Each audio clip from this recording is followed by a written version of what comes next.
Du haut du Mont-Royal, l'un des plus beaux points de vue de la ville. Ici, dans le Vieux-Port, Montréal, carte postale.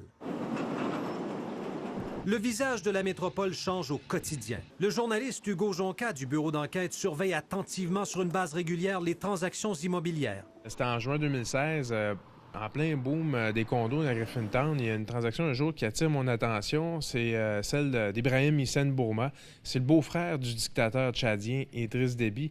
Lui, tout d'un coup, il achète plus de 3 millions de dollars de condos d'un coup. Une année complète d'enquête journalistique menée par Hugo Jonca et ses collègues pour apprendre que des dizaines de propriétés, particulièrement ici à Montréal, sont entre les mains des politiciens, des hauts gradés et des hommes d'affaires proches des régimes les plus corrompus d'Afrique. Ils investissent depuis des années dans l'immobilier québécois, presque toujours sans prendre d'hypothèque, ce qui ne semble pas avoir éveillé la curiosité des autorités. C'est des dizaines de propriétés, mais c'est une quinzaine de personnes, puis il y en a pour plus de 30 millions de dollars. Vous avez bien entendu autour de 35 millions de dollars de propriétés achetées au Québec par des individus qui, pour la plupart, ont fait l'objet d'enquêtes pour divers délits ou crimes financiers, soit dans leur pays d'origine, soit en Europe, où les procès sur la corruption de despotes africains se multiplient.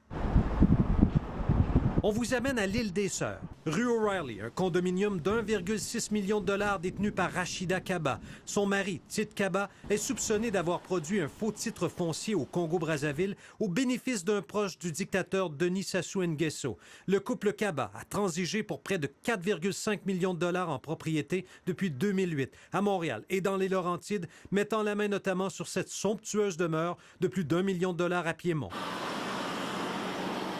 D'autres exemples des recherches approfondies du bureau d'enquête. À Gatineau, 2 immeubles d'appartements détenus par Jean-Jacques Bouya, un ministre congolais au cœur des pires systèmes de corruption d'Afrique. Il est parvenu à dépenser près d'1,5 million de dollars dans le secteur Elmer.